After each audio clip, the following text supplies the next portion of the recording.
వాణ్ణి, యుద్ధం చెయ్యడానికి అవకాశం లేని వాణ్ణి, ధనస్సు పట్టుకోని వాణ్ణి చంపకూడదు కదా అర్జున, ధర్మం పాటించు, నా మీద బాణం వేయకన్నాడు. అర్జునుడు నవ్వన్నాడు, ధర్మం అంతా ఇప్పుడు జ్ఞాపకానికి వచ్చిందా? నువ్వు ఏ రథం ఎక్కినా కుంగిపోతుంది, ఎందుకనంటే నీకు శాపం తప్పదని బాణప్రయోగం చేశాడు.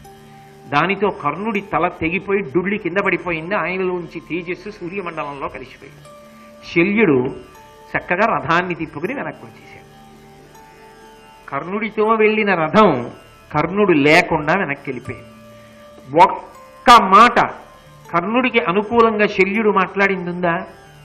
ఎందుకు పనికొచ్చింది ఆయనకున్న సారథ్య విద్య? సారథిగా ఆయన ఏం జీవితంలో సాధించాడు అంటే, నీ దగ్గర ఒక గొప్ప విద్య ఉండడమో, నీ దగ్గర ఒక సమర్థత ఉండడమో, ఒక కళ ఉండడమో గొప్ప కాదు, దానితో పాటు బలహీనతలు లేకుండా ఉండడం చాలా ప్రధానం. అన్నిటికన్నా బలహీనత ఏమిటో తెలుసా? పొగరు. నా అంత వాణ్ణి నేనన్న పొగరు, అహంకారం, వినయం లేకపోవడం, ఎవరినీ గౌరవించకపోవడం, అందరూ నన్నే పొగడాలనేటటువంటి ఒక దుర్బుద్ధి, ఇమడలేకపోవడం, ఈ లక్షణాలు ఉన్న చోట ఎంత గొప్ప విభూతి ఉన్నా వాడు పనికొచ్చేవాడు మాత్రం కాలేడు. ఈ గుణములు ఉన్ననాడు మాత్రమే వాడు వృద్ధిలోకి వస్తాడు. ఇవి కృష్ణ భగవానుడెవరు? పరిపూర్ణావతారం, సాక్షాత్ భగవానుడు. ఒక సారథిగా ఎంత ఒదిగిపోయాడు. అందుకు అర్జునుడు గెలిచాడు. శల్యుడు ఒదగలేకపోయాడు. ఏమైపోయింది భారతం? కర్ణుడి మరణానికి కారణమైంది. తిరిగి వచ్చేశాడు. వెనక్కి వచ్చేసిన వాడు దుర్యోధనుడి దగ్గరికి వెళ్ళాడు. వెళ్ళి ఏమని చెప్పాడో తెలుసా? నరవర ఎందు చూడమేరణంబులు కర్ణుడు అర్జునుండు సంగర మనరింతురే ఇటుల క్రౌర్య నిరూఢికి దివ్యులుంది అచ్చరు అది అట్టులుండే విను చెప్పెద ఎంతయు భీతి పొందిరా హరియు నరుండు కర్ణువడి అంత విధాత్రుడు తప్పెవానికి. దుర్యోధన, ఏం చెప్పమంటావు? అసలు నిజంగా కర్ణుడు చేసినటువంటి యుద్ధం అరివీర భయంకరం. అది లోకసామాన్యమైన యుద్ధం కాదు. అంత గొప్ప పౌరుష ప్రతాపములతో కూడుకున్నటువంటి యుద్ధాన్ని చేశాడు. ఆయన యుద్ధానికి యథార్థంగా దేవతలు కూడా ఆశ్చర్యపోయారు. ఇంత గొప్ప యుద్ధమా అని. అసలు నువ్వు తెల్లబోయే విషయం ఒకటి చెప్తాను చూడు. కృష్ణార్జునులిద్దరూ కూడా చాలా భయపడ్డారు ఆయన యుద్ధాన్ని చూసి, ఆయనకున్న విద్యని చూసి. అంత గొప్ప యుద్ధం చేశారు. కానీ సృష్టికర్త ఆయుర్దాయం ఇవ్వవలసిన బ్రహ్మగారి అనుగ్రహం ఆయన ఎందు లేదు, పడిపోయాడన్నాడు. నిజమా? అదొక్కటే నా కారణం, తాను కాదు. ఇప్పుడు ఏం చేయాలి శల్యుడు? నిజంగా ఆలోచిస్తే ఏం చేయాలి? అమ్మయ్య, అక్కర్లేని పొగడ్తలకి వశపడిపోయి జీవితంలో గొప్ప అప్రతిష్ట తెచ్చుకున్నాడు. అటు ధర్మరాజు గారికి మాట ఇచ్చా, ఇక్కడ కర్ణుడిని నిందించా, ఆఖరికి కర్ణుడు చచ్చిపోయాడు. ఏదో ఇచ్చిన మాట నిలబెట్టేసుకున్నాను, ఇక్కడ చేయగలిగిన ఉపకారం చేసినట్టుగా దుర్యోధనుడికి కనబడ్డా, అక్కడ ఉపకారం ధర్మరాజుకి చేసేసా. మనసులో ప్రేమ ఉంది కాబట్టి. ఏమయ్యా, నేను చేయగలిగింది చేశాను, ఇంకా నాకు మనసు వికలత చెందింది, ఇంకా నేను బయలుదేరుతానయ్యా, నాకు సెలవివ్వండి అని ఏ బలరాముడిలాగో ఏ తీర్థయాత్రలకో పోతే గొడవ వదిలిపోయేదేమో. కానీ విచిత్రం ఏమిటంటే, ఆయన దుర్యోధనుడితోనే అంటకాగి కర్ణుడు మరణించినటువంటి రోజున శిబిరంలో ఆయనతో పాటే ఉన్నాడు. ఉంటే అశ్వత్థామ అన్నాడు, మనం ఇక్కడ ఉంటే కర్ణుడు మరణించిన రాత్రి కదూ, కర్ణుడు దగ్గర లేడన్న ధైర్యంతో పాండవులు దండెత్తి వచ్చి రాత్రి యుద్ధంలో మట్టు పెట్టచ్చు. ఎందుకైనా మంచిది ఇక్కడ ఉండద్దు, మనందరం సరస్వతీ నది తీరానికి వెళ్ళిపోయి అక్కడ ఉందామన్నాడు. అందరూ వెళ్ళిపోయారు. కృపాచార్యుల వారు, కృతవర్మ, అశ్వత్థామ, దుర్యోధనుడు, శల్యుడు, శకుని, ఈ ఆరుగురు ప్రధానంగా ఉన్నారు. ఈ ఆరుగురు ప్రధానంగా ఉండగా కృపాచార్యుల వారు మళ్ళీ చెప్పారు, ఇప్పటికైనా నా మాట విను, అందరూ పడిపోయారు, ధర్మరాజుతో సంధి చేసుకో. ఇప్పుడు నీతో సంధి ఏమిటని అన్నాడు ధర్మరాజు. సంధి చేసుకుని ఇచ్చిన రాజ్యాన్ని ఏలుకుంటూ ధృతరాష్ట్రుడు సంతోషంగా ఉండేటట్టుగా బ్రతికి అన్నాడు.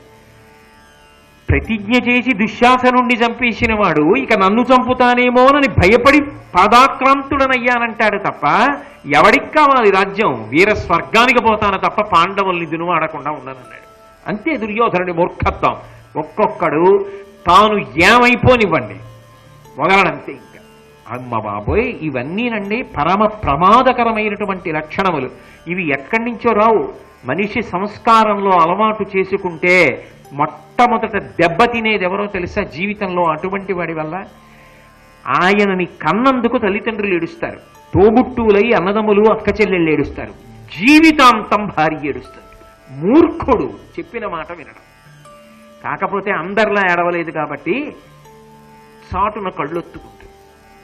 ఉదారుడై మంచి మాట అయితే ఎవరు చెప్పినా వినేటటువంటి భర్తని చూసి భార్య ఒక మాట అంటుంది. అందుకే లోకంలో ఒక మాట చెప్తారు, ఒక పురుషుడి జీవితానికి గొప్ప తీర్పెక్కడా అంటే భార్య దగ్గరే.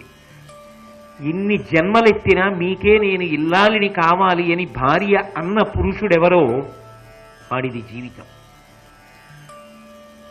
అలా అనకపోతేనండి అని తీకండి. ఇంకా అలా అనిపించుకున్నది జీవితం. అలా అనకుండా ఉండరు అని నా నమ్మకం. అలా బ్రతకగలిగితే తప్పకుండా అంటారు, ఎందుకనరు?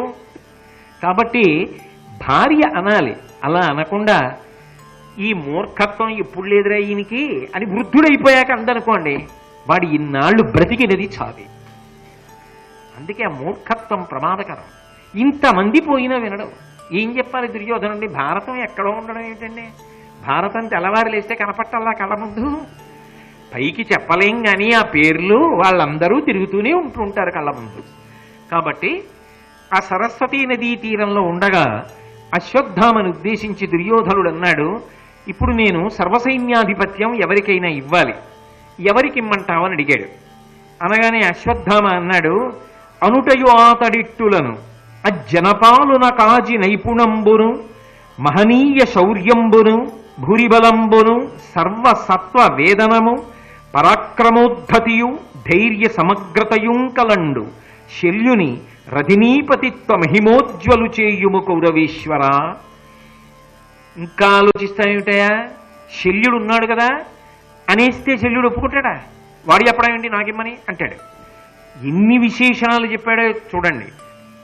సజ్జన పాలున కాజి నైపుణంబు, మహానుభావుడయా, మహారాజు, మద్రదేశానికి అధిపతి, అటువంటి వాడు ఆయన. యువతల యుద్ధంలో చూస్తే గొప్ప నైపుణ్యం ఉన్నవాడు, శౌర్యం ఉన్నవాడు, పరాక్రమం ఉన్నవాడు, శాస్త్రవజనములను ఊచకోత కొయ్యగలిగినటువంటి వాడు. అన్ని విశేషణములు ఉన్నటువంటి ఈ శల్యుడికి సర్వసైన్యాధిపత్యం అన్నాడు. నేను బట్టి పాండుపుత్రుల తన మేనల్లుర దొరంగధరణీశ్వర, ఈతని గడిచిన పరమహితులు మనకు గలరే, ఇతడు లోకమాన్యుడు కాడే. నిజానికి ఇతను మేనల్లుళ్ళైనటువంటి నకుల సహదేవుల కోసం, మేనల్లుళ్ళైనటువంటి ధర్మరాజు, భీముడు, అర్జునుడి కోసం యుద్ధం చేయాలి. కానీ నీ మీద ఉన్న అభిమానంతో, నీకు మాటిచ్చానన్న ఉద్దేశ్యంతో వాళ్ళందరినీ విడిచిపెట్టి నీ పక్షానికి వచ్చి యుద్ధం చేస్తున్నాడు. ఇంత విశ్వాసపాత్రుడు నీకు ఇంకెవడైనా ఉంటాడా? కాబట్టి ఈయనకి సర్వసైన్యాధిపత్యం ఇచ్చేస్తే ఈయన రణరంగంలో శత్రువులందరినీ పడగొట్టి నీకు విజయలక్ష్మిని ఇస్తాడు. ఈ మాట చెప్పగానే దుర్యోధనుడు శల్యుడి దగ్గరికి వెళ్ళి పొచ్చములేని నెయ్యమున పూని విపద్దశనందకుండగా నిచ్చిలిగా వచూచు మహనీయున కిట్టిద కాలము ఇప్పుడీ వచ్చుపడంగా నీ భుజబలాతిశయంబున అద్భుతంబు గెల్పిచ్చి కృతార్థు చేయునను నేనిని చిందియు తులబోదునే.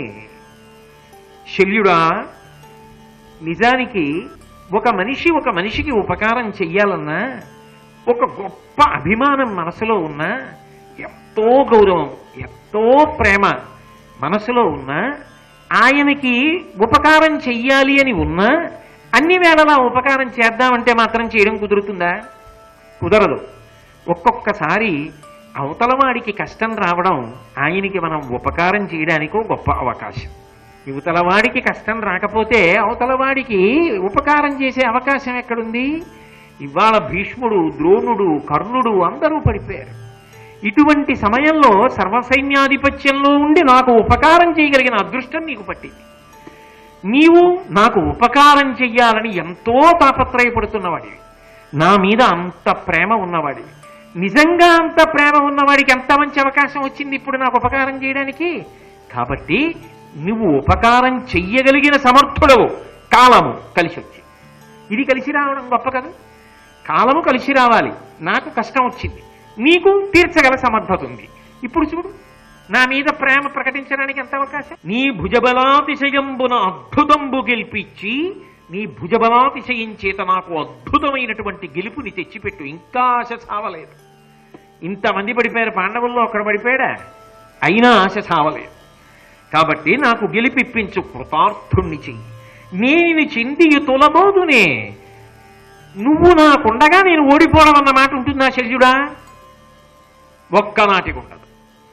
భీష్ముడు వెళ్ళిపోవచ్చు, ద్రోణుడు వెళ్ళిపోవచ్చు, కర్ణుడు వెళ్ళిపోవచ్చు, అది మాట. నువ్వున్నావుగా, నువ్వుండగా నేను ఓడిపోవడం ఏమిటి? ఆ మాటే లేదు. కాబట్టి నీకు సర్వసైన్యాధిపత్యం ఇస్తానన్నాడు. పూనుము చమూపతిత్వం నా నమ్మిన వారు నేను నరవర బల సంతానముతోడ పరిజనమై నడచెదము ఆక్రమింపు మరివర్గంబున్. ఓ శల్యుడా, నువ్వు ఈ సర్వసైన్యాధిపత్యాన్నంతటినీ కూడా స్వీకరించు. నన్ను నమ్మిన వాళ్ళు, నేను, నా సైన్యం, నా బిడ్డలు అందరం కూడా నిన్ను అనుగమిస్తాం. మామూలుగా కాదు, నీ సేవకుల్లా నువ్వు ఎలా చెప్తే అలా చేస్తాం. నువ్వు మాత్రం సర్వసైన్యాధిపత్యం స్వీకరించి ఆ పాండవులందరినీ పడగొట్టాలి. పడగొట్టి నాకు విజయలక్ష్మిని ఇప్పించాలి. ఇప్పటి వరకు సారథ్యం చేశాడు. మొన్ననేం చెప్పాడు? కర్ణుడు రధికుడా, నువ్వు రధికుడువా, ఇవన్నీ ఎందుకు? కృష్ణుడితో సారథ్యంలో నువ్వు సమానం, అది చెయ్యి అన్నాడు. ఇవాళ ఏమంటున్నాడు? సర్వసైన్యాధిపత్యం చేయమంటున్నాడు. బుర్రున్నవాడైతే శల్యుడు ఏమనాలి? ఇప్పుడు యువతల సర్వసైన్యాధిపత్యం ఒప్పుకున్నాడు అనుకోండి, సహదేవుడు దొరికాడు అనుకోండి, ఏం చేయాలి? చంపేయాలా? అసలు ఎందుకు బయలుదేరాడు? అయ్యో, నా మేనల్లుళ్ళు నకుల సహదేవులు, దానిని బట్టి ధర్మరాజ భీమార్జునులు, వాళ్ళకి ఉపకారం చేయాలి, వాళ్ళ వైపు యుద్ధం చేస్తానని బయలుదేరాడు. యుద్ధం చేయకపోతే పీడాపోయేది. యువతల వైపు ఉండి ఉపకారం చేస్తానని బయలుదేరాడు. పోని చేశాడు. కర్ణుడికి సారథ్యం చేస్తున్నప్పుడు కర్ణుడు బలహీనపడే మాటలు మాట్లాడాడు. యువతల వైపు సర్వసైన్యాధిపత్యం ఒప్పుకుంటే అవతల నకులుడు కనపడినా చంపాలి, సహదేవుడు కనపడినా చంపాలి, భీముడు కనపడితే చంపాలి, అర్జునుడు కనపడితే చంపాలి, ఎవరు కనపడినా చంపేయాలి. అంత అక్కర్లేదు. పాండవ సైన్యంలో ఎవరిని తాను మట్టు పెట్టినా అది ఆత్మద్రోహమే కదా. మేనమామల ముద్దు మేలైన ముద్దు, అది తన ఉద్దేశ్యం కానప్పుడు అసలు ఆ పదం ఒప్పుకుని ఎందుకు చెయ్యాలా పని? అంటే పొగిడాడు కదా. పొగట్టా అంటే నోటితోనే ఉండక్కర్లేదు. మీకు ఇంత గొప్ప స్థానం ఇస్తున్నాం అనేటప్పటికీ ఒప్పేసుకున్నాడు అంతే. సర్వసైన్యాన్ని తప్పకుండా తీసుకుంటారు అంటే మళ్ళీ ఇంకొకసారి తన బలహీనతకి తాను పడిపోతున్నాడు. ఇప్పుడు మీరు ఒకటి ఆలోచించండి, ఈ బలం ఎంత గొప్పదైనా కానివ్వండి, శల్యుడు ఎంత గొప్పగానైనా యుద్ధం చేయండి, ఆ యుద్ధం చేసింది నిజానికి ఎటువైపు ఉండి చెయ్యాలి? పాండవుల వైపు ఉండి చెయ్యాలి. నిజంగా పాండవుల వైపు ఉండి శల్యుడు అంత గొప్పగా యుద్ధం చేసి ఉంటే బహుశः అన్ని రోజులు కురుక్షేత్రం జరగక్కర్లేదు, పాండవులు సైన్యం కూడా అంతమంది మరణించక్కర్లేదు. ఇప్పుడు తనకున్న శక్తినంతటినీ కూడా త్రికరణ శుద్ధిగా పరమోత్సాహంతో పాండవులకు వ్యతిరేకంగా ఉపయోగించడానికి సిద్ధపడిపోతున్నాడు. ఎందుకు అంటే అశ్వత్థామ పొగిడాడు, దుర్యోధనుడు పొగిడాడు, పదవిచ్చాడు. అందుకని అకస్మాత్తుగా తన వారన్న వారిని తెగటార్చడానికి సిద్ధపడుతున్నాడు. అంటే మరొకసారి అప్రతిష్ట మూట కట్టుకోవడానికి సిద్ధపడుతున్నాడు. అయ్యో, జీవితంలో పొగిడితే ఎన్ని మాటలు బోర్లా పడ్డాను, ఎన్నిసార్లు చెయ్యరాని పనులు చేశాను, ఎందుకు మళ్ళీ దిక్కుమాలిన పొగడ్తకి నేను ఇలా వశపడడం?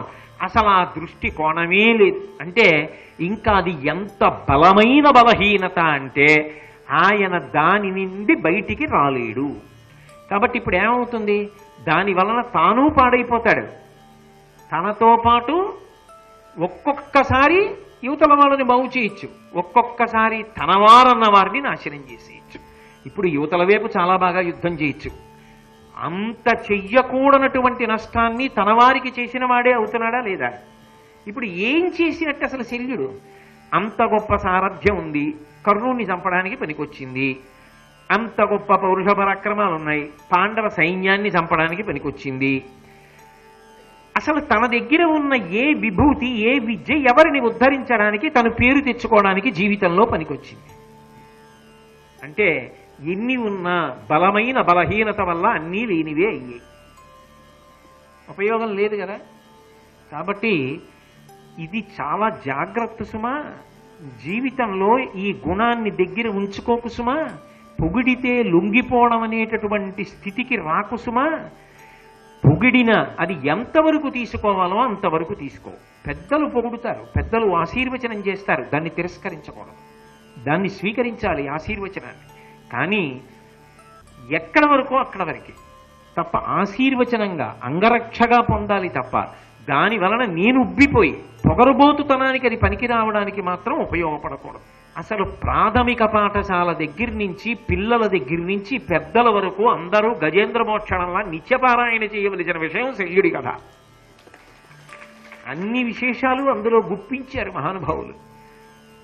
కాబట్టి ఇప్పుడు వెంటనే శల్యుడు దుర్యోధనుడితో అన్నాడు, అనవిని శల్యుడిట్లనియే అమ్మనుజేంద్రునకు ఇప్పుడు ఇంత ప్రార్థన ఒనరింపనేలా వసుధావర, ఏను నిన్ను చేరినప్పుడు నా ధనమును ప్రాణమున్ బలవితానము నీకు సమర్పణంబు చేసినవి కావే, నీ పసుపు చేసదా కౌరవసేన కాచదన్. ఏమిటి దుర్యోధన, ఏమిటి నన్ను ఇంత బతిమాలడమేమి, నువ్వు ఇంత బతిమాలవలసిన అవసరం ఉందా? ఏం అవసరం లేదు. ఏనాడు నీ పక్షాన్ని నేను వహించానో ఆనాడే నావారు, నా ధనం, నా బిడ్డలు, నా సైన్యం, నా పరాక్రమం, నా ప్రాణములు నీ కొరకే. కాబట్టి తప్పకుండా యుద్ధం చేస్తాను. అలా ఇలా యుద్ధం చేయను, కాబట్టి బెంగపెట్టుకో, విజయం నీదే. వెంటనే అక్కడ ఉన్నటువంటి బ్రాహ్మణోత్తముల్ని పిలిచాడు. ఆ పట్టబంధం అని ఒక ప్రత్యేకమైనటువంటి అలంకారం, ఆ పట్టబంధం వేసి సరస్వతీ నదీ జలాల్ని కలశలతో తెప్పించి శల్యుణ్ణి పట్టాభిషిక్తుణ్ణి చేసి సర్వసైన్యాధిపతిగా నియామకం చేశాడు. ఇంత చేసేటప్పటికి పొంగిపోయి ఇప్పుడు కొత్త పదం వచ్చింది. కురుక్షేత్ర సంగ్రామంలో కౌరవుల వైపు సర్వసైన్యాధిపత్యం, దాని ఆయన జన్మలో ఊహించలేదు. అంతే. ఇంకా పొంగు ఎలా ఉంటుంది అంటే తనవారు అయ్యో వాళ్ళని చంపడం ఏమిటి, ఇదేం లేదు, ఇంకా ఊచకోత కోసేస్తానన్నాడు అంతే అని. గంగానందును పోటు మెచ్చగా గురుంకాదంచు రాధాతనూజుంకీడాడుచు ఈతడెవ్వడుకో ఎంచును శల్యుడే అట్టివానింకయ్యంబుల మున్నుగాన మనచు వే భంగులం చూపరెల్లం కీర్తింప ధనుక్కడా నిపుణ లీలాఖేలతం చూపెదన్.